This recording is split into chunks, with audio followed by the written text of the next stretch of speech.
I really don't know what really happened to me, or I have not found any root cause, neither the doctors.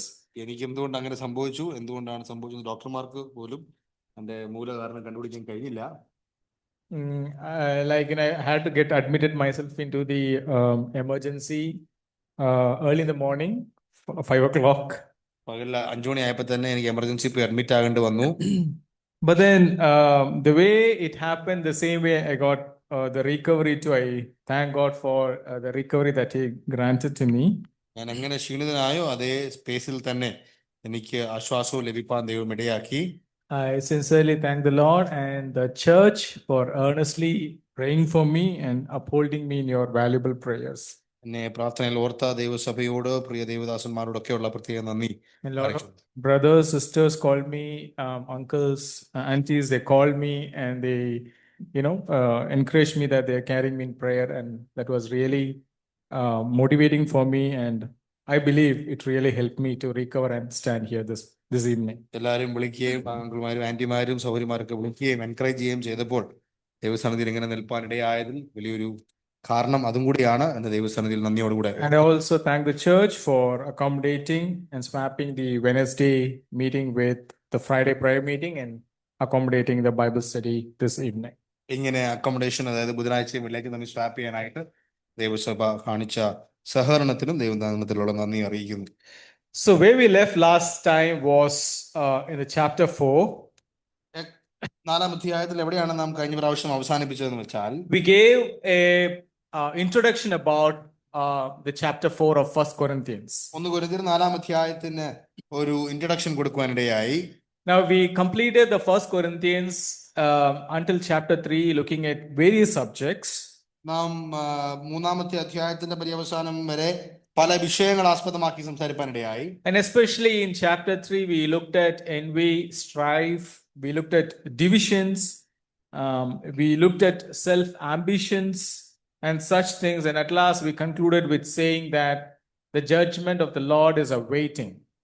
3-ാമത്തെ അധ്യായത്തിൽ പ്രത്യേകിച്ച് സഭയിലെ ഭിന്നതകൾ, സ്വാർത്ഥ താല്പര്യങ്ങൾ, അവസാനം കർത്താവിന്റെ നാളിൽ അനുഭവിക്കുവാൻ പോകുന്ന ന്യായവിധിയുടെ സൂചനയും കൂടെ സംസാരിച്ചിട്ടാണ് നാം 3-ാം അധ്യായം പര്യവസാനിപ്പിച്ചത്. Now chapter 4 shifts its focus, and you can see how the Paul is approaching chapter 4 is reinstating his apostolic authority in the Corinth church. 4-ാമത്തെ അധ്യായത്തിന്റെ വാക്കുകളും അതിന്റെ പൗലോസിന്റെ എഴുത്തും ശ്രദ്ധിച്ചാൽ അപ്പോസ്തലനായ പൗലോസിന്റെ അപ്പോസ്തലികമായ ആധികാരികത താൻ എടുത്തു പറയുകയും he is focusing on the over realized eschatology which the Corinthians are kind of practicing at that point in time. യുഗാന്ത്യമായ ശാസ്ത്രമൊക്കെ അവര് ആ കാലഘട്ടത്തിൽ അവര് പ്രാക്ടീസ് ചെയ്യുന്ന ആ വിഷയത്തെ ഒക്കെ ആസ്പദമാക്കിയാണ്, ആ സൂചനയിലാണ് പൗലോസ് ആ വാക്കുകൾ രേഖപ്പെടുത്തുന്നത്. And also Paul is trying to point out very specifically about the spiritual pride that the Corinth church is carrying. ആത്മീയമായ ഒരു വലിയ നെഗളം അല്ലെങ്കിൽ അഹങ്കാരം അല്ലെങ്കിൽ പ്രൈഡ് അല്ലെങ്കിൽ നെഗളം ആ സ്ഥലം സഭയിൽ നിലകൊള്ളുന്നു എന്ന് പൗലോസ് മനസ്സിലാക്കുകയും അതിനെ ആസ്പദമാക്കി സംസാരിക്കുകയും. A spiritual pride which led them to false judgment. ആത്മീയമായ നിഗളവും അഹങ്കാരവും തെറ്റായ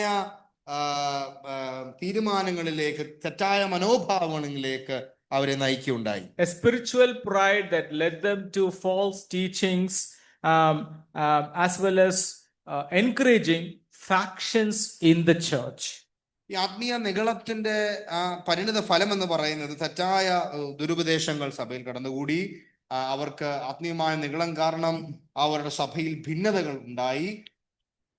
And we know that the Corinthians, as we read, this is an epistle, right? So Paul is writing an epistle, so it is not divided in the chapters and verses that we see or how the Bible is in our hands. നമ്മളൊരു കത്ത് എഴുതുന്ന പോലെ ലേഖനമായിട്ടാണ് രേഖപ്പെടുത്തിയത്. നമ്മുടെ വേദപുസ്തകത്തിൽ വാക്യങ്ങളും സംഘങ്ങളും ഒക്കെ divide ചെയ്ത് തന്നിരിക്കുകയാണ്. പക്ഷെ പൗലോസ് അങ്ങനെയല്ല എഴുതി. പൗലോസ് ഒരു കത്ത് പോലെ ഒരു കഥ പറയുന്ന പോലെ അല്ലെങ്കിൽ എഴുത്തെഴുതുന്നത് പോലെ എഴുതി വരികയാണ്. So when we read this, we would see that there are certain things that is being dealt with earlier has also been brought in chapter 4, and also chapter 4 is also setting certain background for what he is going to tell in the future or in the letter beyond the chapter 4 that is there in our hands. കത്ത് എഴുതുന്നത് പോലെ തന്നെ പൗലോസ് ആദ്യം രേഖപ്പെടുത്തിയ ആദ്യത്തെ അധ്യായങ്ങൾ ആദ്യത്തെ ഭാഗങ്ങളിൽ സംസാരിച്ച അതേ വിഷയം തന്നെ നാലാമത്തെ അധ്യായത്തിൽ ആവർത്തിക്കുകയും ഇനിയും വരുവാനുള്ള വലിയ വിഷയങ്ങൾക്ക് ആസ്പദമായ അല്ലെങ്കിൽ അതിനൊരു കോണ്ടെക്സ്റ്റ് സെറ്റ് ചെയ്യാനും ഈ നാലാം അധ്യായത്തിന്റെ ഭാഗം നമുക്ക് ശ്രദ്ധിക്കുവാനിടയാവും. So with that understanding, let's quickly dwell on verse 1. We read this last week, but I will take it up and then we'll go from here into the other verses. But if somebody could read in Malayalam, verse 1 of chapter 4. ഞങ്ങളെ ക്രിസ്തുവിന്റെ ശുശ്രൂഷക്കാരും ദൈവമർമ്മങ്ങളുടെ ഗ്രഹവിചാരകന്മാരും എന്നിങ്ങനെ ഓരോരുത്തൻ എണ്ണിക്കൊള്ളട്ടെ. There are two roles that Paul is mentioning in this verse. രണ്ട് വസ്തുതകളാണ് അല്ലെങ്കിൽ രണ്ട് ഉത്തരവാദിത്തങ്ങളാണ് പൗലോസ് ഇവിടെ രേഖപ്പെടുത്തുന്നത്. One is, we could see the word as servants of Christ, നാം അവിടെ കാണുന്നത് ക്രിസ്തുവിന്റെ ശുശ്രൂഷകർ, which nothing but in the Greek it translated as huperetes, which is nothing but as under rowers in the ship. Under rowers is the role or is a kind of the significance of the service that Paul is referring here. ഉപയോഗിക്കുന്ന വാക്ക് ഹൈപ്പറക്റ്റിസ് എന്നാണ്. Under rover എന്ന് വെച്ചാൽ തുഴയുന്നവർ അല്ലെങ്കിൽ നേതൃത്വം നൽകുന്ന തുഴയുന്ന അല്ലെങ്കിൽ ഒരു നേതാവ് ഉണ്ടാവും, ആ നേതാവിന്റെ പുറകിൽ തുഴയുന്നവർ, ഡയറക്ഷൻ ആയിട്ട് പോകുന്നവരെയാണ് ഈ ഹൈപ്പറക്റ്റിസ് എന്ന വാക്ക്. So they are in the lower part, they are in the hull of the ship. They don't have a direction or vision of the ship. Somebody gives them the direction, accordingly they do the rowing. അതായത് ഈ കപ്പലിന്റെ തൊണ്ടിലാണ് ഇവർ ഇരിക്കുന്നത്. They are not, അവർക്ക് കപ്പലിന്റെ മുൻഭാഗം കാണാൻ കഴിയില്ല. ഫ്രണ്ടിൽ നയിക്കുന്ന ആളിന്റെ ഡിറക്ഷൻ അനുസരിച്ചാണ് ഈ തുഴയുന്നതും ഈ കപ്പലിനെ നയിക്കുന്നതും. സോ അവർക്ക് ഈ തുഴയുന്നവർക്ക് ഡയറക്ഷൻ കാണുവാൻ കഴിയില്ല. So they are of a lowly kind and they are subject to directions. അപ്പം ഒരു തരത്തിൽ പറഞ്ഞാൽ അവര് നേതാവിനേക്കാൾ അല്പം താഴ്ന്നവർ എന്ന് വെച്ചാൽ റാങ്കിൽ അവർ കുറവാണെങ്കിലും അവർക്ക് ഡിറക്ഷൻ ആവശ്യമുള്ളവരാണ്, എന്ന് വെച്ചാൽ നേതൃത്വം ആവശ്യമുള്ളവരാണ്. So essentially what Paul is trying to say is that apostles or the church leaders are not masters, but they are humble workers under Christ's commands. ഈ വാക്ക് ഉപയോഗിക്കുമ്പോൾ പൗലോസ് ഉദ്ദേശിക്കുന്ന ഈ അർത്ഥം എന്ന് പറയുന്നത് സഭയുടെ നേതാക്കന്മാർ അല്ലെങ്കിൽ അപ്പോസ്തലന്മാർ എന്ന് പറയുന്നത് അവർ ഈ തുഴയുന്നവരാണ്. അതായത് അവർക്കൊരു നേതൃത്വമുണ്ട്.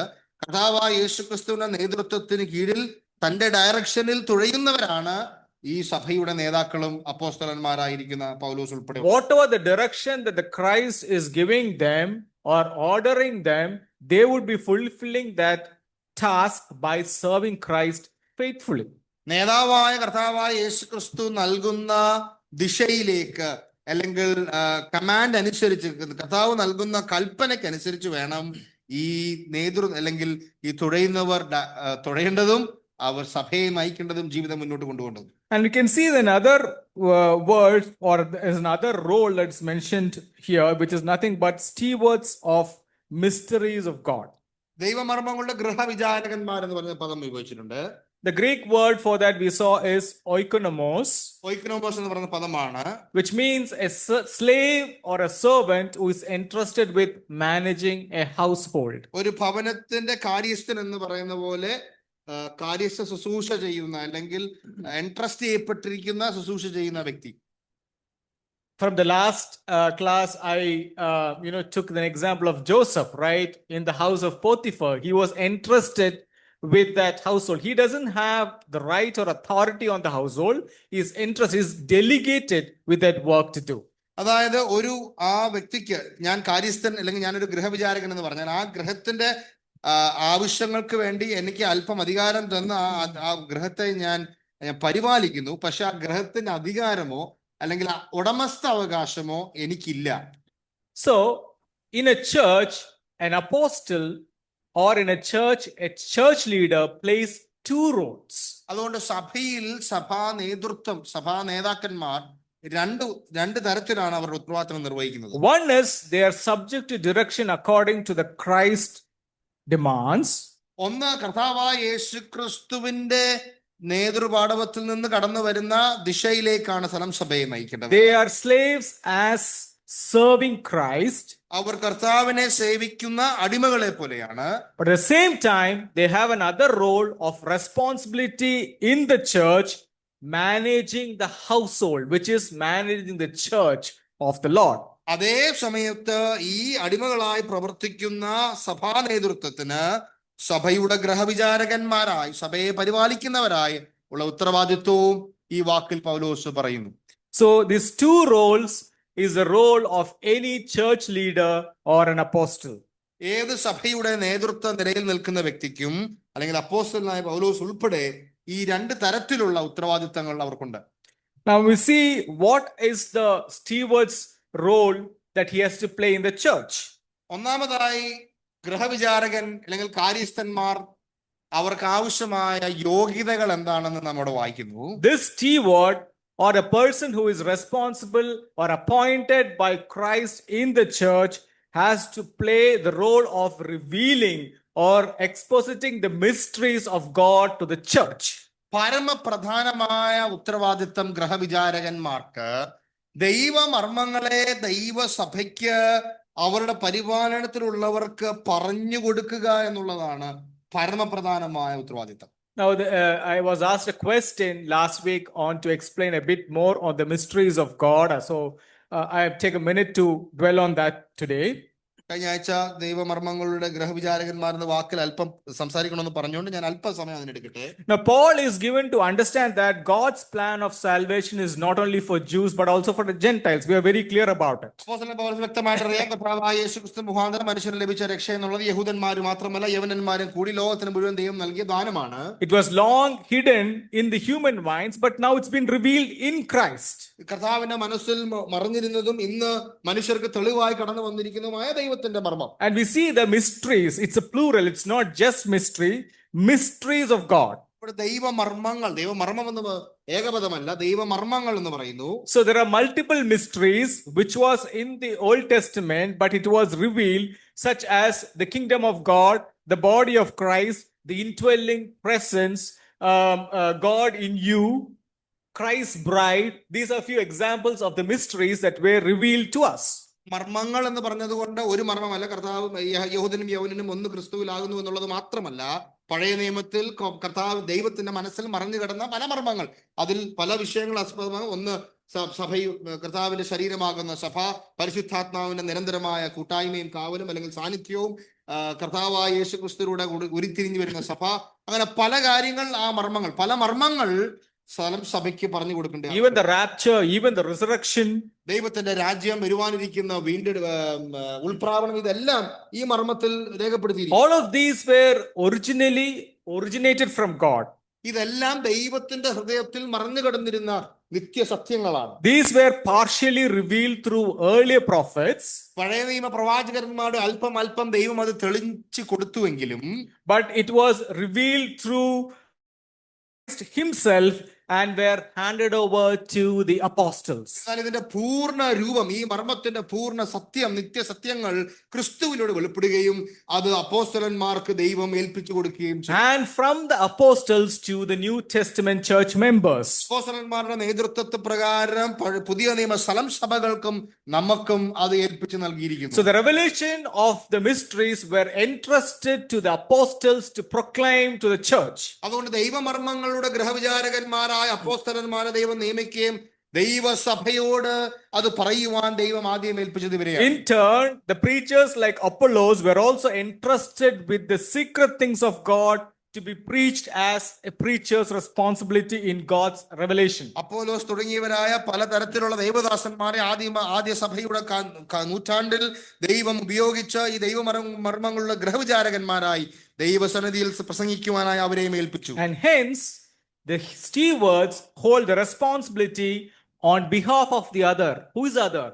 Christ himself in preaching to the church. അതുകൊണ്ട് സ്ഥലം സഭയിൽ ഈ ദൈവമർമ്മങ്ങൾ പ്രസംഗിക്കുകയും വെളിപ്പെടുത്തി കൊടുക്കുകയും ചെയ്യുന്ന സഭാ നേതൃത്വം കർത്താവ് നൽകിയിരിക്കുന്ന അധികാരത്തിൽ കർത്താവിനെ പ്രതിനിധീകരിച്ചാണ് ദൈവസഭയോട് ഈ കാര്യങ്ങൾ പറയുകയും പ്രസംഗിക്കുകയും ചെയ്യും. One who has the spiritual light to reveal these mysteries of God very clearly to the church should be the ones who should serve in the position as stewards of God in the church. കർത്താവിന്റെ ദൈവവചനത്തിന്റെയും കർത്താവിന്റെയും വെളിച്ചം ലഭിച്ച് ഈ മർമ്മങ്ങളുടെ ഗൃഹവിചാരകന്മാരായി ദൈവം നിയോഗിച്ചാക്കിയവരാണ് ദൈവസഭയുടെ നേതൃത്വ നിരയിലേക്ക് വരികയും ദൈവസഭയെ പഠിപ്പിക്കുകയും ചെയ്യേണ്ടത്. There is a certain quality which stands out for this stewards in the position of responsibility in the church. ഈ ദൈവമർമ്മങ്ങളുടെ ഗൃഹവിചാരകന്മാരായി പറയുന്ന വ്യക്തികൾക്ക് ഒരു പ്രത്യേകമായ ക്വാളിറ്റി അല്ലെങ്കിൽ ഒരു യോഗ്യത പൗലോസ് ഇവിടെ രേഖപ്പെടുത്തുന്നു. And that's exactly what we read in verse 2. Can somebody read verse 2? ഗ്രഹവിചാരകന്മാരിൽ അന്വേഷിക്കുന്നതോ അവർ വിശ്വസ്തരായിരിക്കണം എന്നത്രേ. The essential quality of a steward who is a delegated authority in the church by Christ himself has to be faithful, has to be trustworthy. അടിസ്ഥാനപരമായി ഒഴിച്ചുകൂടാൻ കഴിയാത്ത നിലയിൽ ഗൃഹവിചാരകന്മാർക്ക് ആവശ്യമായ ഒരു quality അല്ലെങ്കിൽ ഒരു ഗുണം എന്ന് പറയുന്നത് വിശ്വസ്തതയാണ്. So the leaders are accountable to God. അതുകൊണ്ട് നേതൃത്വം ദൈവത്തോട് കണക്ക് ബോധിപ്പിക്കുന്നവരും At the same time, they must be reliable and consistent in handling with the word of God. അതേ സമയത്ത് ഈ ദൈവമർമ്മങ്ങൾ പ്രസംഗിക്കുകയും പഠിപ്പിക്കുകയും ചെയ്യുന്നവർ അവർ ദൈവസഭയോട് ഉത്തരവാദിത്തമുള്ളവരും അതിൽ നിലനിൽക്കുന്നവരും ആയിരിക്കണം. All the stewards continue to teach the same mysteries revealed by God to the church. എല്ലാ ഗൃഹവിചാരകന്മാരും ദൈവമർമ്മങ്ങളുടെ ദൈവവചനം പഠിപ്പിക്കുന്ന എല്ലാ ഗൃഹവിചാരകന്മാരുടെ ഉത്തരവാദിത്തം ഒരുമിച്ച് ഒരുപോലെ എന്താ പറയാ വ്യത്യാസം കൂടാതെ കലർപ്പില്ലാതെ ദൈവമർമ്മങ്ങൾ തെളിവായി പറഞ്ഞു കൊടുക്കുക. There is no privileged access to certain stewards to the mysteries of God. ചില ദേവദാസന്മാർക്ക് പ്രത്യേകമായ മർമ്മങ്ങൾ വെളിപ്പെട്ട് കിട്ടി എന്നുള്ള നിലയിൽ പ്രത്യേകമായ ശുശ്രൂഷകളൊന്നും ആർക്കും കൊടുത്തിട്ടില്ല. Equally they are servants. അവരെല്ലാരും ഒരേ നിലയിൽ ദേവദാസന്മാരാണ്. Equally they are stewards of Christ. അവരെല്ലാരും കർത്താവിന്റെ ഗൃഹവിചാരകന്മാരായ ദൈവം നിയമിച്ചാക്കി. It is in this position that an apostle or a leader in the church has to operate, or he has to do his work in the church. അതുകൊണ്ട് ഈ ഒരു നിലയിലാണ് ദൈവസഭയുടെ നേതൃത്വവും അപ്പോസ്തലന്മാർ ഉൾപ്പെടെയുള്ളവർ ദൈവസഭയിൽ നേതൃത്വം നൽകേണ്ടതെന്നുള്ളത് പൗലോസ് വ്യക്തമാക്കി. Now we'll come to the portion why Paul is insisting this, why he wants to insist this so much. Let's read in verse 3. എന്തുകൊണ്ടാണ് ഇത് അത്ര അടിസ്ഥാനപരമായ പൗലോസ് പറയുന്നതിന്റെ കാരണം? 3-ാം വാക്യത്തിൽ നാം ഇങ്ങനെ വായിക്കുന്നു: നിങ്ങളോ മനുഷ്യർ കഴിക്കുന്ന വല്ല വിസ്താരത്തിലോ എന്നെ വിധിക്കുന്നത് എനിക്ക് എത്രയും ലഘുകാര്യം, ഞാൻ എന്നെ തന്നെ വിധിക്കുന്നതുമില്ല. This is what Paul is wanting to bring to the point. There is someone, or there is a faction of people within the church who is trying to examine or judge Paul's apostleship. പൗലോസ് പറയുകയാണ്, എന്റെ അപ്പോസ്തലത്വം വിധിക്കുവാനായി സഭയിൽ ചിലർ ഉരുത്തിരിഞ്ഞിട്ടുണ്ട് എന്നുള്ളതാണ് പൗലോസ് പറയുന്നത്. Paul says that any human judgment on him by the Corinth church is insignificant to him. സഭയിൽ തന്നെ വിധിക്കുവാനായി ആരെങ്കിലും തുനിഞ്ഞാൽ അതിൽ പ്രസക്തി ഇല്ല എന്നാണ് പൗലോസ് പച്ചയ്ക്ക് പറയുന്നത്. Human opinions and examinations are limited and flawed. മാനുഷികമായ വിധികളും അനുഭാവങ്ങളും അല്ലെങ്കിൽ ചിന്തകളും ജഡ്ജ്മെന്റ്സും ഒക്കെ പൗലോസ് പറയുകയാണ് അത് ലഘു കാര്യമാണ്, അതിൽ കാര്യമില്ല. It cannot determine the true value of one's ministry. അല്ലെങ്കിൽ ഒരു വ്യക്തിയുടെ ശുശ്രൂഷയുടെ മൂല്യം ഒരു സഭയിലെ ചിലർക്ക് മാത്രം നിർണയിക്കുവാനാവുന്നതല്ല. That is why Paul is saying the later part of the words to say that I do not even examine myself. അതുകൊണ്ടാണ് പൗലോസ് പറയുന്നത് ഞാൻ എന്നെ തന്നെ വിധിക്കുന്നതുമില്ല. It does not mean that Paul is doing a self-assessment of himself. That is not what Paul is meaning there. അതിന്റെ അർത്ഥം പൗലോസിന്റെ ശുശ്രൂഷ ഏറ്റവും മെച്ചമാണെന്നുള്ള സ്വയം അഹങ്കാരത്തിലോ അല്ലെങ്കിൽ ആ ഒരു സ്റ്റോണിലോ അല്ല പൗലോസ് പറയുന്നത്. What Paul is trying to say is that even if he does a self-assessment about his ministry, his heart could deceive him. പൗലോസ് പറയുകയാണ്, മനുഷ്യൻ എന്നെ വിധിച്ചാലും ഇനി ഞാൻ എന്റെ ശുശ്രൂഷയെ തന്നെ വിധിച്ചാലും അതിൽ കലർപ്പ് വരാൻ സാധ്യതയുണ്ട്. അതിൽ എന്നെ തന്നെ ചതിക്കുവാനായിട്ട് സാധ്യതകളുണ്ട്. And hence he will not resort to rely on his own evaluation. അതുകൊണ്ട് എന്റെ സെൽഫ് അസസ്മെന്റ്, എന്റെ ശുശ്രൂഷയെ പറ്റിയുള്ള എന്റെ സെൽഫ് അസസ്മെന്റിൽ ഞാൻ നിലകൊള്ളുന്നില്ല എന്നാണ് പൗലോസ് പറയുന്നത്. His ultimate measure of faithfulness will not be his self-assessment. താൻ വിശ്വസ്തനായ ഗ്രഹവിചാരകനായിരുന്നു എന്നുള്ളത് താൻ പറഞ്ഞാൽ മാത്രം പോരാ. What matters most is God's judgment. We see that in third chapter we read that, right? All about judgment. What means most is that judgment, God's judgment. അതുകൊണ്ട് താൻ പറയുകയാണ്, എന്റെ വിധിയല്ല, നിങ്ങളുടെ വിധിയല്ല, കർത്താവ് എന്നെ എങ്ങനെ വിധിക്കുന്നു എന്നുള്ളതിന്റെ അടിസ്ഥാനത്തിലാണ് എന്റെ വിശ്വസ്തത അളക്കുന്നതെന്ന് പൗലോസ് പറയുന്നു. While self-reflection is important, the final verdict is that of God's. സ്വയം പരിശോധന അനിവാര്യമാണെങ്കിൽ പോലും ദൈവം എങ്ങനെ എന്റെ ശുശ്രൂഷയെ കാണുന്നു എന്നുള്ളതാണ് ഏറ്റവും പരമപ്രധാനമായ മൂല്യം. And there are certain other things what Paul is facing and he is dealing with later part of the epistle. I want somebody to read 1 Corinthians chapter 9 verse 1 to 12. 1 Corinthians chapter 9 verse 1 to 12. ഞാൻ സ്വതന്ത്രനല്ലയോ, ഞാൻ അപ്പോസ്തലനല്ലയോ, നമ്മുടെ കർത്താവ് യേശുവിനെ ഞാൻ കണ്ടിട്ടില്ലയോ? കർത്താവിൽ ഞാൻ ചെയ്ത പ്രവൃത്തിയുടെ ഫലം നിങ്ങളല്ലയോ? മറ്റുള്ളവർക്ക് ഞാൻ അപ്പോസ്തലനല്ലെന്ന് വരികിൽ എങ്ങനെയെങ്കിലും നിങ്ങൾക്ക് ആകുന്നു. കർത്താവിൽ എൻ്റെ അപ്പോസ്തലത്തിൻ്റെ മുദ്ര നിങ്ങളല്ലോ. എന്നെ വിധിക്കുന്നവരോട് ഞാൻ പറയുന്ന പ്രതിവാദം ഇതാകുന്നു: തിന്നുവാനും കുടിക്കുവാനും ഞങ്ങൾക്ക് അധികാരമില്ലയോ? ശേഷം അപ്പോസ്തലന്മാരും കർത്താവിൻ്റെ സഹോദരന്മാരും കേഫാവും ചെയ്യുന്നത് പോലെ ഭാര്യയായവരുടെ സഹോദരിയുമായി സഞ്ചരിക്കുവാൻ ഞങ്ങൾക്ക് അധികാരമില്ലയോ? അല്ല, വേല ചെയ്യാതിരിപ്പാൻ എനിക്കും ബർന്നബാസിനും മാത്രം അധികാരമില്ല എന്നുണ്ടോ? സ്വന്തം ചെലവിന്മേൽ യുദ്ധസേവ ചെയ്യുന്നവൻ ആർ? മുന്തിരിത്തോട്ടമുണ്ടാക്കി അതിൻ്റെ ഫലം തിന്നാതിരിക്കുന്നവൻ ആർ? ആട്ടിൻകൂട്ടത്തെ മേയിച്ച് കൂട്ടത്തിൻ്റെ പാൽ കൊണ്ട് ഉപജീവിക്കാതിരിക്കുന്നവൻ ആർ? ഞാൻ ഇത് മനുഷ്യരുടെ മര്യാദ പ്രകാരമോ പറയുന്നത്? ന്യായപ്രമാണവും ഇങ്ങനെ പറയുന്നില്ലയോ? മെതിക്കുന്ന കാളയ്ക്ക് മുഖക്കോട്ട കെട്ടരുത് എന്ന് മോശയുടെ ന്യായപ്രമാണത്തിൽ എഴുതിയിരിക്കുന്നുവല്ലോ. ദൈവം കാളയ്ക്ക് വേണ്ടിയോ ചിന്തിക്കുന്നത്? അല്ല, കേവലം നമുക്ക് വേണ്ടി പറയുന്നതോ? അതെ, ഉഴുന്നവൻ ആശയോടെ ഉഴുകയും മെതിക്കുന്നവൻ പദം കിട്ടും എന്നുള്ള ആശയോടെ മെതിക്കുകയും വേണ്ടതാകിയാൽ നമുക്ക് വേണ്ടി എഴുതിയിരിക്കുന്നതത്രേ. ഞങ്ങൾ ആത്മീകമായത് നിങ്ങൾക്ക് വിതച്ചിട്ട് നിങ്ങൾ ഐഹികമായത് കൊയ്താൽ വലിയ കാര്യമോ?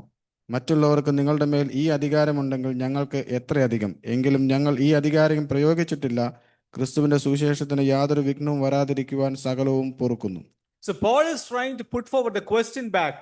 Don't you know that I am an apostle?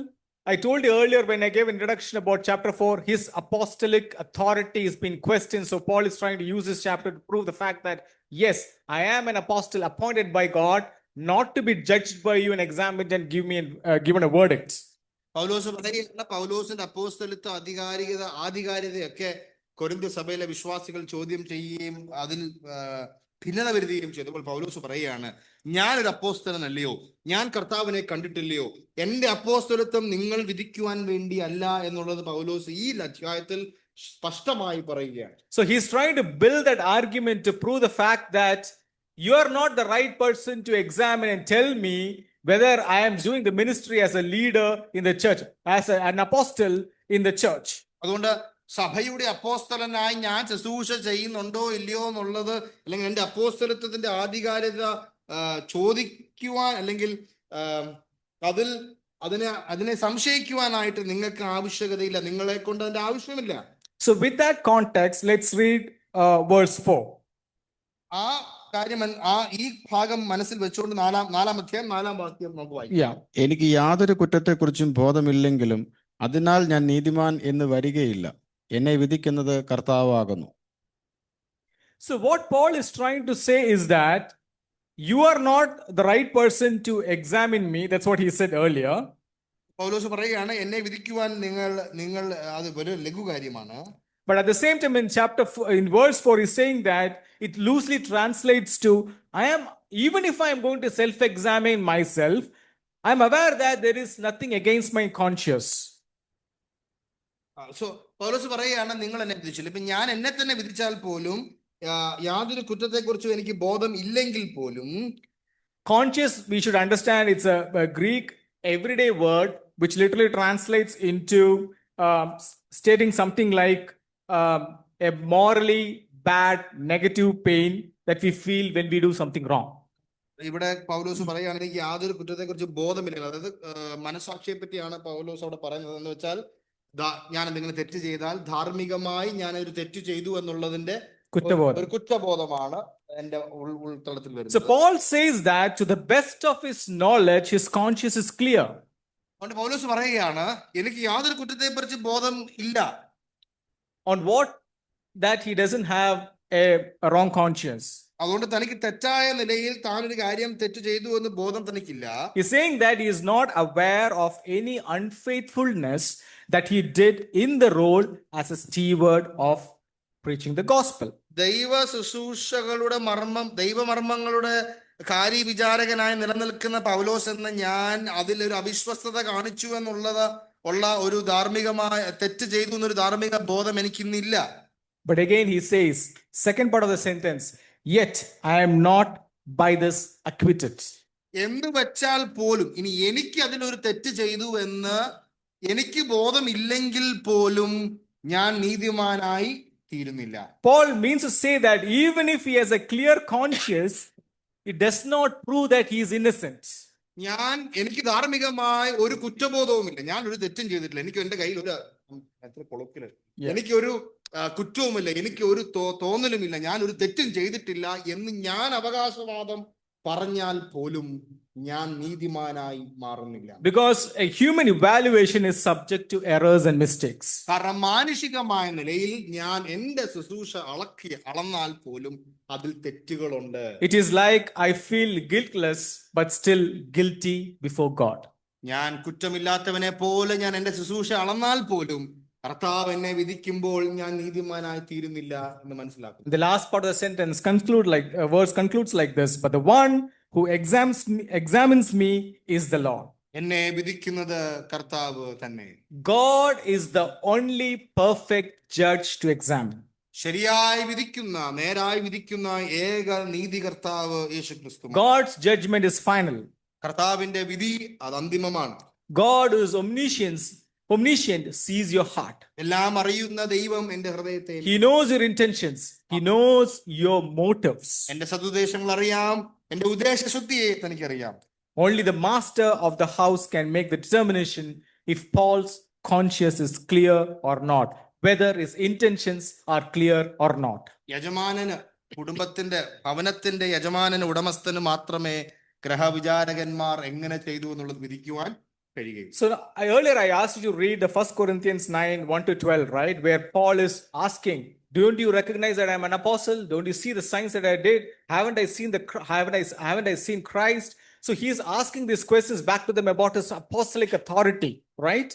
9-ാം അധ്യായത്തിൽ നമ്മൾ വായിച്ചു, ഞാൻ സ്വതന്ത്രനല്ലയോ, ഞാൻ അപ്പോസ്തലനല്ലയോ, ഞാൻ കർത്താവിനെ കണ്ടിട്ടില്ലയോ, നിങ്ങൾ കർത്താവിലുള്ള എന്റെ വേലയുടെ ഫലമല്ലയോ എന്നൊക്കെ പൗലോസ് അവരോട് ചോദിക്കുമ്പോൾ, so which means Paul is elevating his position of his apostolic authority to the church and see, I am this.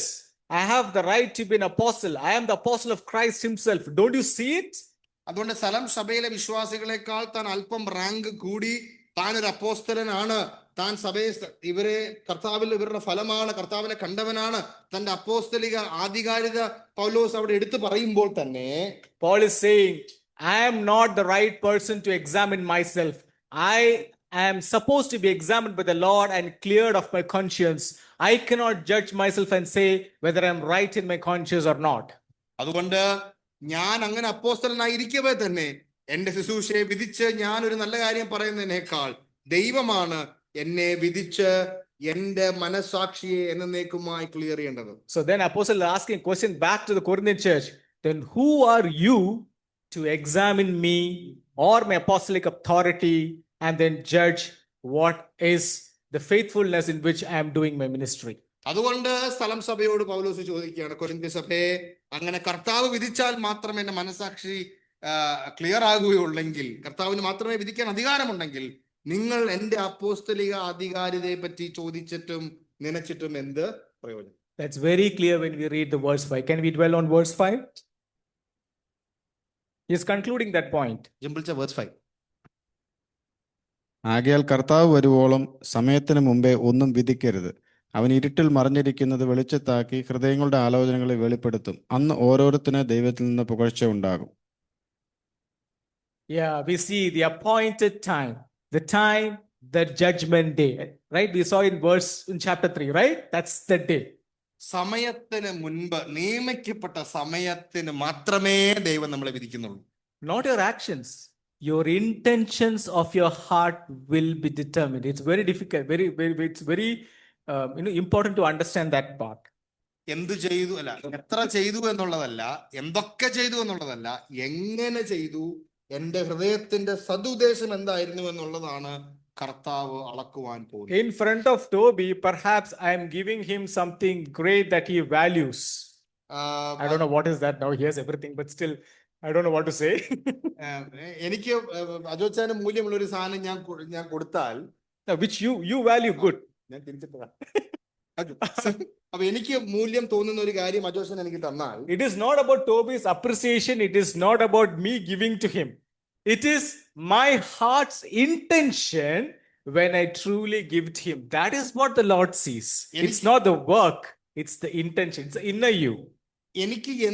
എനിക്ക് ഒരു സാധനം ഗിഫ്റ്റ് ആയിട്ട് തന്നാൽ ആ സാധനത്തിന്റെ മൂല്യമോ അതെങ്ങനെ തന്നു എന്നുള്ളതല്ല, അത് എന്ത് ഉദ്ദേശത്തിൽ, ഹൃദയത്തിൽ എന്ത് സദുദ്ദേശത്തോടു കൂടെയാണ് ഈ ദാനം ഞാനൊരു വ്യക്തിക്ക് കൊടുത്തു എന്നുള്ളതാണ് പരിശോധിക്കുന്നുവെങ്കിൽ കർത്താവ് പൗലോസ് പറയുകയാണ്, ദൈവം ഹൃദയങ്ങളെ പരിശോധിച്ചാണ് നമ്മുടെ വേലയെ അവൻ So വിധിക്കുന്നത്. Paul is drawing a point. You cannot decide that. That can only be decided by the Lord himself. അതുകൊണ്ട് നിങ്ങൾക്ക് അത് തീരുമാനിക്കുവാൻ കഴിയാത്തത് കൊണ്ട് കർത്താവ് വരുവോളം സമയത്തിന് മുൻപ് ഒന്നും വിധിക്കരുത്. And even if you do, there would be consequences. നിങ്ങൾ അങ്ങനെ ചെയ്താൽ പോലും അതിന് പരിണത ഫലമുണ്ട്. And not only that, your judgment will not bear any consequences on the person because the final judgment is with the Christ. ഇനി നിങ്ങൾ എന്തെങ്കിലും വിധിച്ചാൽ പോലും ആ വ്യക്തിക്ക് പ്രത്യേകിച്ച് ഒരു മാറ്റവും സംഭവിക്കാൻ പോകുന്നില്ല. കാരണം കർത്താവ് താൻ തന്നെ വിധിച്ചാലേ അതിന് പ്രയോജനമുണ്ടാകും. So Paul warns the Corinthian church and its church leaders of a premature judgment of its church leaders and fellow believers. അതുകൊണ്ട് കൊരിന്ത്യ സഭയിൽ അവർ വിധിക്കുന്ന വിധികൾ സമയത്തിന് മുൻപ് ആകരുത്, അവർ വിധിക്കുവാൻ പാടില്ല. അത് കർത്താവിന്റെ പ്രൊറോഗേറ്റീവ്, കർത്താവ് ചെയ്യേണ്ട കാര്യം സഭാ നേതൃത്വം അവിടെ ചെയ്യേണ്ടതാണ് പൗലോസ് പറയുന്നത്. Because as we always we were dwelling on these words, because human judgment is limited and incomplete. കാരണം മാനുഷികമായ നിലയിലുള്ള വിധികൾ എല്ലാം പരിമിതമാണ്, അതിൽ തെറ്റുകൾ വരാം. So then you will ask me a question, right? Is judging or taking some prerogative is not within the authority of the church leadership? If a problem arises in the church, it's not under the prerogative of the church leadership to judge rightly and decide on certain things. അപ്പോൾ സ്വാഭാവികമായ ചോദ്യം വരും, സഭയിൽ ഒരു കാര്യം സംഭവിക്കുമ്പോൾ സഭാ നേതൃത്വത്തിന്, സഭയിലെ അംഗങ്ങൾക്ക്, സഭാ നേതൃത്വത്തിന് പ്രത്യേകിച്ച് ആ കാര്യത്തെ, ആ വിഷയത്തെ പറ്റി ഒരു തീരുമാനമെടുക്കാനോ ആ വ്യക്തികളെ വിധിക്കുവാനോ അതിലൊരു തീരുമാനമെടുക്കാനോ കഴിയാൻ പാടില്ലേ എന്നുള്ള ചോദ്യം സ്വാഭാവികമായിട്ട് ഉയരും. That is not what is meant here. I want to clear that part. അതല്ല പൗലോസ് ഇവിടെ ഉദ്ദേശിക്കുന്നത്.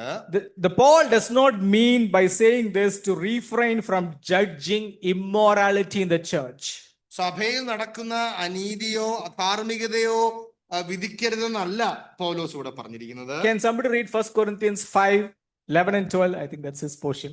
5:11 and 12. എന്നാൽ സഹോദരൻ എന്ന് പേർപ്പെട്ട ഒരുവൻ ദുർനടപ്പുകാരനോ അത്യാഗ്രഹിയോ വിഗ്രഹാരാധിയോ വാവിഷ്ടക്കാരനോ മദ്യപനോ പിടിച്ചുപറിക്കാരനോ ആകുന്നുവെങ്കിൽ അവനോട് സംസർഗം അരുത്. അങ്ങനെയുള്ളവനോട് കൂടെ ഭക്ഷണം കഴിക്കുക പോലും അരുത് എന്നത്രേ ഞാൻ നിങ്ങൾക്ക് എഴുതിയത്. See how strongly he writes this? It's a judgment. You don't even have food with him. Basic fellowship. You don't even have it. That's what Paul writes. 5-ാം അധ്യായത്തിലേക്ക് വരുമ്പോൾ സഭയിൽ ദുർനടപ്പ് ചെയ്യുന്ന ഒരു വ്യക്തിയെ പറ്റി പൗലോസ് വിധിച്ചിട്ട് പൗലോസ് പറയുകയാണ്, സഭയായി നിങ്ങൾ ഇവനെ വിധിക്കണം, ഇവനെ വിധിച്ചിട്ട് ഇവനുമായിട്ട് ആഹാരം പോലും കഴിക്കരുതെന്ന് പൗലോസ് പറയുകയാണ്. അപ്പോൾ സഭയിൽ അധാർമികതയോ തെറ്റുകളോ വരുമ്പോൾ വിധിക്കരുതെന്നല്ല പൗലോസ് 4-ാം അധ്യായത്തിൽ ഉദ്ദേശിച്ചത്. Can you also read 1 Corinthians 6:4-5? എന്നാൽ നിങ്ങൾക്ക് ഐഹിക കാര്യങ്ങളെക്കുറിച്ച് വ്യവഹാരമുണ്ടെങ്കിൽ വിധിക്കുവാൻ സഭ ഗണ്യമാക്കാത്തവരെ ഇരുത്തുന്നുവോ? നിങ്ങൾക്ക് ലജ്ജയ്ക്കായി ഞാൻ ചോദിക്കുന്നു, ഇങ്ങനെ സഹോദരന്മാർക്ക് മധ്യേ കാര്യം തീർക്കുവാൻ പ്രാപ്തിയുള്ള ഒരു ജ്ഞാനിയും നിങ്ങളുടെ ഇടയിലില്ലയോ? See how Paul is telling, if there is a dispute among the members of the church, don't you have anyone wise as a leader of the church to resolve that issue? Do you need to go to a local court of law to resolve these? 6-ാം അധ്യായത്തിലേക്ക് വരുമ്പോൾ പൗലോസ് വീണ്ടും സഭയിൽ രണ്ട് സഹോദരന്മാർ തമ്മിലുള്ള issue വരുമ്പോൾ, സഭയിൽ പ്രശ്നങ്ങൾ വരുമ്പോൾ, നിങ്ങളിടയിൽ പ്രശ്നങ്ങൾ തീർക്കാൻ പ്രാപ്തിയില്ലവരില്ലയോ, കോടതി പോയിട്ട് വേണോ തീർക്കാൻ എന്ന് പൗലോസ് ചോദിക്കും. അതിന്റെ അർത്ഥം The stewards of the church has the responsibility, or they have the God-given authority to resolve such disputes with a discernment, a God-given judgment within the church prerogative. സ്ഥലം സഭയുടെ നേതൃത്വത്തിന് സ്ഥലം സഭയുടെ മതിലുകളിൽ സംഭവിക്കുന്ന വിഷയങ്ങളിൽ അവർക്ക് തീരുമാനമെടുക്കാനും വിധിക്കുവാനും വിവേചനപരം കൊണ്ട് ദൈവം അവർക്ക് നൽകിയിരിക്കുന്ന നേതൃപാഠവും കൊണ്ട് അവർക്ക് കഴിയുമെന്നുള്ളത് 5-6 അധ്യായങ്ങൾ നമ്മൾ കാണുന്നുണ്ട്. But this judgment is more about the ministerial work that Apostle Paul and other preachers in the church are faithfully doing. We saw the responsibility or the accountability of the preacher, doing it faithfully, doing it trustworthily, right? So with that, when they exercise, do not judge them. എന്നാൽ 4-ാം അധ്യായത്തിൽ പൗലോസ് പറയുന്നത്, ഗ്രഹവിചാരകന്മാരായി വിശ്വസ്തരായി അപ്പോസ്തലന്മാരും സഭാ നേതൃത്വം ദൈവസഭയെ വചനം പഠിപ്പിക്കുമ്പോൾ അതിൽ വിധിക്കുവാനായി നിങ്ങൾ പാടില്ല, ദൈവത്തിന്റെ ആധികാരികതയെ ദേവദാസന്മാരിൽ നിങ്ങൾ വിധിക്കരുതെന്നാണ് 4-ാം അധ്യായത്തിൽ പറയുന്നത്. We saw about the over-realized eschatological teaching, right, as part of the introduction of chapter 4. 4-ാം അധ്യായത്തിൽ നാം പറയുകയുണ്ടായ യുഗാന്ത്യത്തെ പറ്റിയുള്ള അവരുടെ ആ പഠന ദുരുപദേശത്തെ പറ്റി നാം ശ്രദ്ധിക്കുകയുണ്ടായി. Study related to the end of the world, about the death, about the judgment, about the afterlife. ലോക അവസാനം, അതിനുശേഷം മരണാന്തര ജീവിതം, അതിനുശേഷമുള്ള വിധി അല്ലെങ്കിൽ ന്യായവിധി, ഇതിനെപ്പറ്റിയൊക്കെയുള്ള അവിടെ പഠിപ്പിക്കലുകളിൽ. So you cannot pass judgments when the truth is being taught. സത്യം സഭയിൽ സംസാരിക്കുമ്പോൾ അതിനെ വിധിക്കുവാനായി നിങ്ങൾ ഇറങ്ങി പുറപ്പെടരുത്. As we drill down into these verses, it will become clearer and clearer why Paul is again and again emphasizing this. ഈ വിഷയങ്ങൾ നാം മറ്റുള്ള വാക്യങ്ങൾ വായിക്കുമ്പോൾ പൗലോസ് എന്തുകൊണ്ടാണ് ആവർത്തിച്ച് ദൈവസഭയിൽ ശുശ്രൂഷ ചെയ്യുന്നവരെ ഈ കേസിൽ വിധിക്കരുതെന്ന് പറയുന്നത്? But we could see that in verse 5, but wait until Lord comes, who will both bring to light the things hidden in the darkness and disclose the motives of men's heart. എന്നാൽ 5-ാം അധ്യായം 5-ാം വാക്യം താൻ അവസാനിപ്പിക്കുമ്പോൾ പറയുന്നു, ഇരുട്ടിൽ മറഞ്ഞിരിക്കുന്നതും വെളിച്ചത്താക്കി ഹൃദയങ്ങളുടെ ആലോചനകളെ വെളിപ്പെടുത്തുകയും ചെയ്യുന്ന സമയത്തോളം നിങ്ങൾ കാത്തിരിപ്പീൻ. Only the judgment of the Lord will reveal the things accurately. കർത്താവിന് മാത്രമേ സമയത്ത് അത് വെളിവാക്കുവാൻ കഴിയുകയുള്ളൂ. And the one who dwells in the unapproachable light can bring the things in the darkness into light. അടുത്തുകൂടാത്ത വെളിച്ചത്തിൽ വസിക്കുന്ന ദൈവത്തിന് മാത്രമേ ഇരുട്ടിൽ ചെയ്ത കാര്യങ്ങളെ വെളിച്ചത്തിലേക്ക് കൊണ്ടുവരാനായിട്ട് കഴിയൂ. And at that time, when your work is rightly being evaluated, the reward will come from the Lord. കർത്താവ് നമ്മളെ വിധിക്കുമ്പോൾ നന്നായി വിശ്വസ്തന്മാരായ കാര്യവിചാരകന്മാരായവരെ ദൈവം അവിടെ പുകഴ്ചയ്ക്കായി മാറ്റി നിർത്തും. That's how we see in the last part of the verse, then each man's praise will come to him from God, not from man, from God. അന്ന് ഓരോരുത്തരും മനുഷ്യനിൽ നിന്നല്ല, ദൈവത്തിൽ നിന്ന് പുകഴ്ച ഉണ്ടാകും. The faithful stewards, the trustworthiness of the stewards and the believers of the church will receive their recognition directly from God on the day of judgment. വിശ്വസ്തന്മാരായ ഗ്രഹവിചാരകന്മാർക്ക് മനുഷ്യരിൽ നിന്നല്ല, ദൈവത്തിൽ നിന്ന് പുകഴ്ച ഉണ്ടാകത്തക്കവണ്ണം ദൈവം അവരെ വിധിക്കും. True recommendation should come from the divine approval and not human applause. ശരിയായ പുകഴ്ച ദൈവത്തിൽ നിന്ന് മാത്രമാണ് കടന്നു വരേണ്ടത്, മാനുഷികമായ നിലകളിലല്ല. Jimble, in your WhatsApp, can you read the message that you put? In your WhatsApp, you put a message, right? And Jimble Paul, നിങ്ങളുടെ status earthly applause. When I was preparing this, remember, it's been years you put it. Earthly applause. മുഴുവൻ വായിക്കാൻ കൊള്ളാന്ന് വായിച്ചിട്ടാണ് പറയുന്നത്. ഇത്രയും വായിച്ചിട്ടില്ലേ? ഓർമ്മ വരുന്നു. Earthly applause is not in any way compared. One second, ഇത് കിട്ടുന്നില്ല.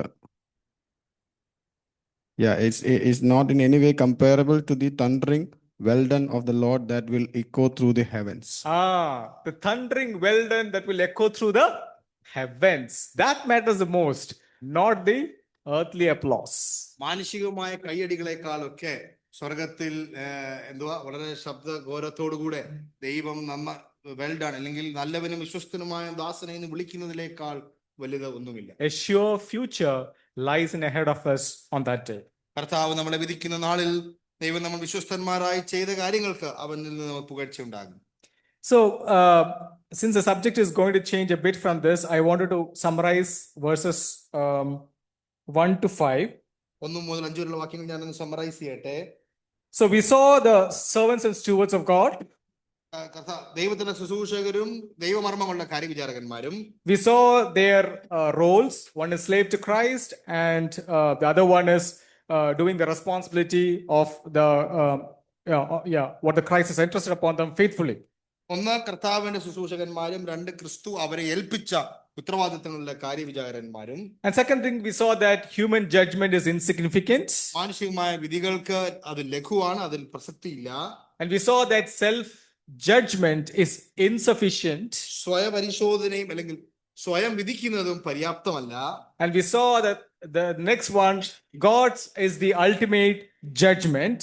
ദൈവമാണ് അന്തിമമായി എല്ലാത്തിനെയും വിധിക്കുവാൻ So do പോകുന്നത്. not pass any judgments before time. അതുകൊണ്ട് സമയത്തിന് മുൻപ് ആരെയും വിധിക്കരുത്. So these are the points that we saw from verse until 5. അഞ്ച് വാക്യങ്ങൾ നാം കണ്ട സംക്ഷിപ്ത രൂപം ഇതാണ്. Let's take some applications from this study. ഈ ഭാഗത്ത് നിന്ന് അല്പം applications പറഞ്ഞുകൊള്ളട്ടെ. What we look forward for the leaders of the church is be faithful to the scripture. സഭാ നേതൃത്വത്തോടുള്ള ആപ്ലിക്കേഷൻ എന്ന് പറയുന്നത് ദൈവവചനത്തോട് വിശ്വസ്തത പുലർത്തുക. Do not be carried away by the status, wealth, recognition of anyone in the church. സഭയിലെ ആരുടെയും സമ്പത്തോ സാമ്പത്തികമായ നിലയോ അവരുടെ മാനുഷികമായ പരിഗണനകളെക്കാളൊക്കെ ഉപരിയായി ദൈവവചനത്തോടുള്ള വിശ്വസ്തത പുലർത്തുക. Pray that, Lord, help me see things as you see, so that we don't judge others. കർത്താവേ, നീ കണ്ടതുപോലെ കാണുവാനായിട്ട് പ്രാർത്ഥിക്കുവാൻ ഇടയാകട്ടെ. Always acknowledge that Christ is the true head of church. സഭാ നേതൃത്വവും സഹോദരന്മാരും സഭയിലെ സഹോദരിമാരും കർത്താവായ യേശു ക്രിസ്തുവാണ് സഭയുടെ ഏക നേതാവെന്ന് നാം വീണ്ടും വീണ്ടും ആവർത്തിച്ച് ഓർത്തുകൊള്ളുക. Because if you look at Paul, anything that he puts forward in his teaching, always Christ, through Christ, in Christ. It's always through Christ that he says. He puts Christ as a center of his all teachings. ഏത് വിഷയത്തെ എടുത്തോ പൗലോസ് ആ വിഷയത്തെ സംസാരിച്ച് പര്യവസാനിപ്പിക്കുമ്പോൾ ക്രിസ്തുവിൽ നിന്ന്, ക്രിസ്തുവിന് വേണ്ടി, ക്രിസ്തുവിനായിട്ട്, ക്രിസ്തുവിൽ നിന്ന് ഏൽപ്പിക്കും. എല്ലാം ക്രിസ്തുവിനെ കേന്ദ്രീകരിച്ചാണ് തന്റെ വിഷയങ്ങൾ താൻ സംസാരിക്കുന്നത്. So it is like, though he is a leader or an apostle, he is detaching himself and he is showing Christ picture reflecting on the church. And that should be the role of a church leader. He should not think, or he is the leader of the church. താൻ റാങ്കിൽ നമ്മളെക്കാൾ അപ്പോസ്തലനാണെങ്കിൽ പോലും താൻ തന്നെ ആ റാങ്കിൽ നിന്ന് മാറ്റി നിർത്തി, ആ ഉത്തരവാദിത്തത്തിൽ നിന്ന് മാറ്റി നിർത്തി, ക്രിസ്തുവാണ് സകലത്തിൽ, ക്രിസ്തു കേന്ദ്രിതമായി ക്രിസ്തുവിൽ നിന്ന് ഒഴുകി വരുന്ന ആ അധികാരത്തിൽ നിന്ന് ക്രിസ്തുവിന് വേണ്ടി ചെയ്യുന്നതായിട്ട് മാത്രമാണ് താൻ അങ്ങനെ കർത്താവായ യേശു ക്രിസ്തു എന്ന ഏക നേതാവിന്റെ ശുശ്രൂഷകനായിട്ടാണ് പൗലോസിനെ. How could we apply this in family? Parents are stewards in the family. മാതാപിതാക്കളായി നാം എങ്ങനെ ഇത് അപ്ലൈ ചെയ്യും? മാതാപിതാക്കൾ നമ്മുടെ ഭവനങ്ങളുടെ കാര്യവിചാരകന്മാരാണ്. We could pray to the Lord that help me manage my home, pray faithfully and not pridefully. എന്റെ ഭവനം പ്രാർത്ഥനയോടുകൂടെ, അഹങ്കാരത്തോടുകൂടിയല്ല, പ്രാർത്ഥനയോടുകൂടെ എന്റെ ഭവനത്തെ നയിപ്പാൻ ദൈവം നമ്മെ ഇടയാക്കട്ടെ. We could replace our judgmental words with encouragement and correction and love between spouses, between parents and children. വിധിക്കുന്ന സംസാരങ്ങൾ, വിധിക്കുന്ന ടോണും ലാംഗ്വേജും വാക്കുകളൊക്കെ മാറ്റി സ്നേഹത്തിൽ പ്രോത്സാഹനത്തോടുകൂടെ സംസാരിപ്പാൻ ദൈവം നമ്മെ ഇടയാക്കട്ടെ. We could teach our children that obedience and character, kindness matters more than recognition. പ്രശംസയെക്കാളും അനുസരണവും സ്വഭാവശുദ്ധിയും കരുണയുമാണ്, അല്ലെങ്കിൽ kind ആകുക എന്നുള്ളതാണ് ഏറ്റവും പ്രസക്തമായ കാര്യം എന്ന് നമ്മുടെ കുഞ്ഞുങ്ങളെ പഠിപ്പിക്കുവാൻ നമുക്ക് നിരന്തരം ഇടയാകട്ടെ. So with that, I leave that portion and let's get into verse 6. അത് പറഞ്ഞുകൊണ്ട് ഞാൻ 6-ാം വാക്യത്തിലേക്ക് പ്രവേശിക്കട്ടെ. സഹോദരന്മാരെ, ഇത് ഞാൻ നിങ്ങൾ നിമിത്തം എന്നെയും അപ്പൊല്ലോസിനെയും ഉദ്ദേശിച്ചു പറഞ്ഞിരിക്കുന്നത്, എഴുതിയിരിക്കുന്നതിനപ്പുറം ഭാവിക്കാതിരിക്കുവാൻ ഞങ്ങളുടെ ദൃഷ്ടാന്തം കണ്ടുപഠിക്കേണ്ടതിന് ആരും ഒരുത്തിന് അനുകൂലമായും മറ്റൊരുത്തിന് പ്രതികൂലമായും ചീർത്തു പോകാതിരിക്കേണ്ടതിനും തന്നെ. So Paul from 6th verse onwards is now directly going into the root of the matter, into the spiritual pride which caused them to be puffed up and be arrogant. ഈ വിഷയം സംസാരിച്ച് അവസാനിപ്പിച്ചതിന് ശേഷം 6-ാം വാക്യം മുതൽ പൗലോസ് സലം സഭയുടെ അവരുടെ ഹൃദയ മനോഭാവത്തിലേക്ക്, അഹങ്കാരത്തിലേക്ക്, നിഗളത്തിലേക്ക് അവരിലേക്ക് വരികയാണ്. So Paul is trying to put a frame in their mind, things that were written until now. പൗലോസ് പറയാണ് ഇതുവരെ എഴുതിയ കാര്യങ്ങൾ, Perhaps from the chapter 1 until what he has written. 1-ാമത്തെ അധ്യായം 1-ാം വാക്യം മുതൽ 4-ാം അധ്യായം 5-ാം വാക്യം വരെ ഞാൻ എഴുതിയിരിക്കുന്നതല്ല. So he's trying to bring the frame of the field. He's trying to bring the frame of the building, of the temple, and all that we discussed, the judgment of God, and all that he spoke about as an allegory in the earlier chapters as frames. താൻ 4-ാമത്തെ മുമ്പത്തെ അധ്യായങ്ങളിൽ താൻ പറഞ്ഞിരിക്കുന്ന ആ വിഷയങ്ങളെല്ലാം താൻ പറഞ്ഞുകൊണ്ട് പറയണം, അതൊക്കെ ഞാൻ സംസാരിക്കുമ്പോൾ, and also the picture of the true servant, also the picture of a true stewardship, all that he is bringing as a summary into the mind, and he is stating this.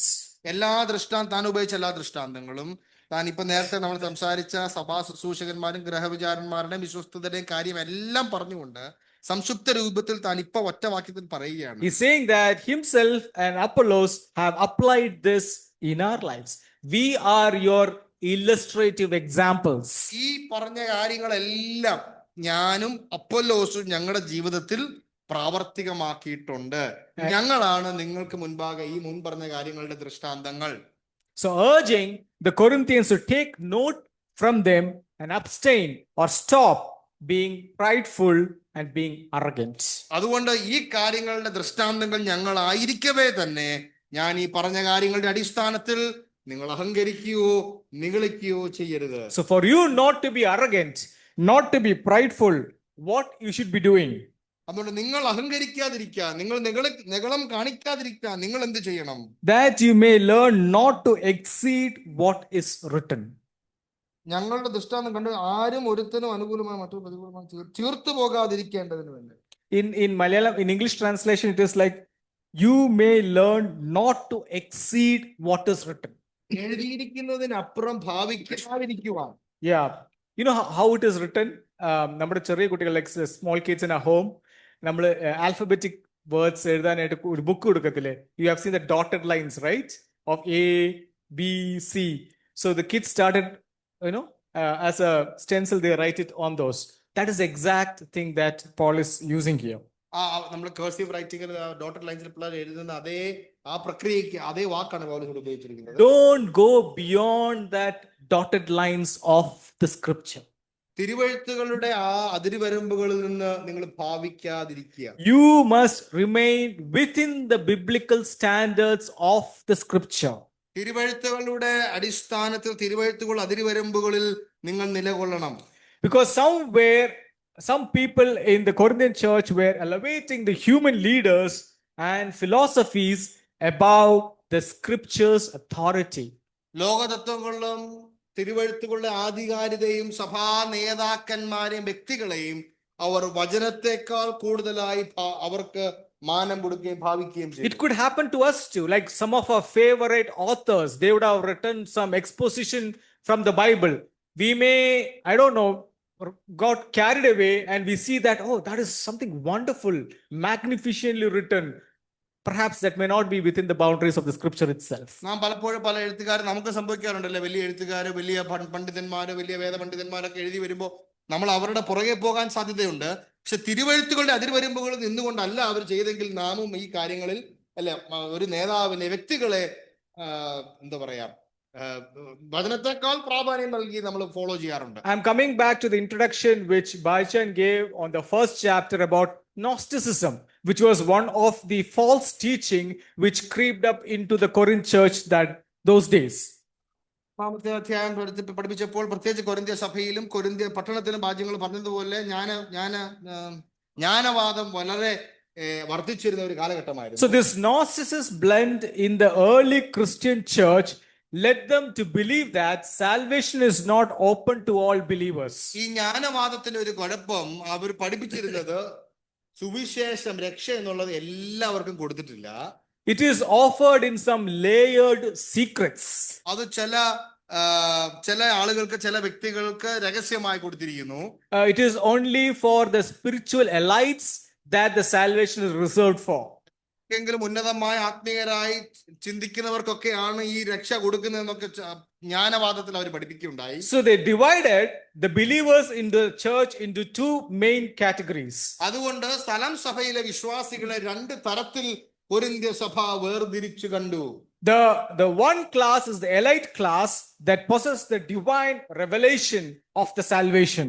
അതുകൊണ്ട് ഒന്നാം തരം എന്ന് പറയുന്നത് സഭയിൽ വെളിപ്പാടുകൾ മർമ്മങ്ങൾ ലഭിച്ച ഒരു elite class, ഒരു ഉന്നതമായ റാങ്ക് ഉള്ള കുറെ വിശ്വാസികൾ. Only they could achieve salvation.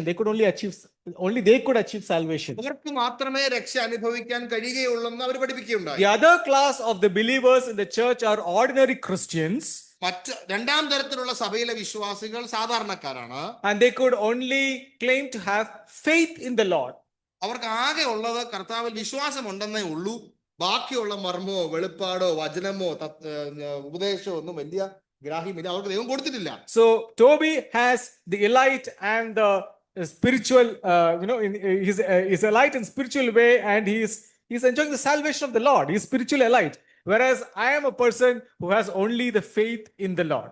അപ്പം രണ്ട് തരത്തിൽ എന്നെ ഒരു എലൈറ്റ് ക്ലാസ് ആയിട്ട് അവർ കാണുകയും അജോച്ചാനെ സാധാരണക്കാരനായി കാണുകയും ചെയ്ത തരത്തിൽ കൊരിന്ത്യ സഭയിൽ വിശ്വാസികളെ തമ്മിൽ നേതൃത്വം വേർതിരിച്ചിരുന്നു. So, but what's the biblical standard of salvation?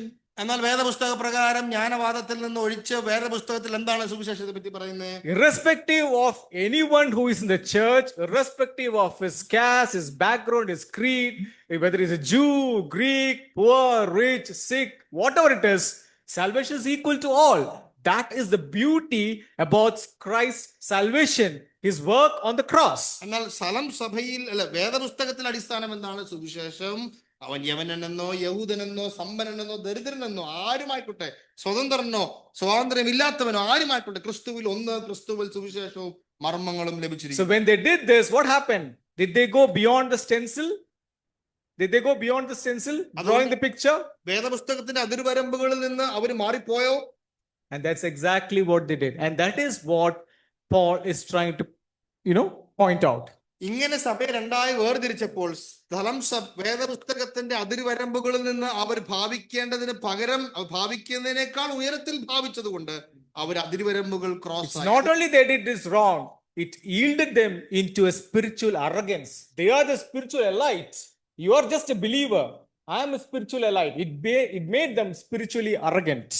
അതുകൊണ്ട് വേദപുസ്തക ഉപദേശപരമായ തെറ്റ് മാത്രമല്ല, ആത്മീയമായ നെകളവും അഹങ്കാരവും, ഞങ്ങൾ ഏതാണ്ട് വലിയ ആൾക്കാരാണ്, നിങ്ങളെല്ലാം സാധാരണക്കാരാണ്, ഞങ്ങൾക്കാണ് വെളിപ്പാടും മർമ്മവും സഭാ നേതൃത്വവും ഉപദേശവും ഒക്കെ ഉണ്ടെന്ന് പറഞ്ഞ് ഇവരെ തന്നെ അഹങ്കരിച്ച് നെകളിക്കാനായിട്ട് സഭയിൽ തുടങ്ങി. So with that, let's read that verse once again, so we will understand the whole concept of that verse 6. Can you read that once again? ഒന്നുകൂടി നമുക്കിത് വായിക്കാം. സഹോദരന്മാരെ, ഇത് ഞാൻ നിങ്ങൾ നിമിത്തം എന്നെയും അപ്പൊല്ലോസിനെയും ഉദ്ദേശിച്ച് പറഞ്ഞിരിക്കുന്നത്, എഴുതിയിരിക്കുന്നതിനപ്പുറം ഭാവിക്കാതിരിക്കുവാൻ ഞങ്ങളുടെ ദൃഷ്ടാന്തം കണ്ടു പഠിക്കേണ്ടതിന് ആരും ഒരുത്തൻ അനുകൂലമായും മറ്റൊരുവൻ പ്രതികൂലമായും ചീർത്തു പോകാതിരിക്കേണ്ടതിനും തന്നെ.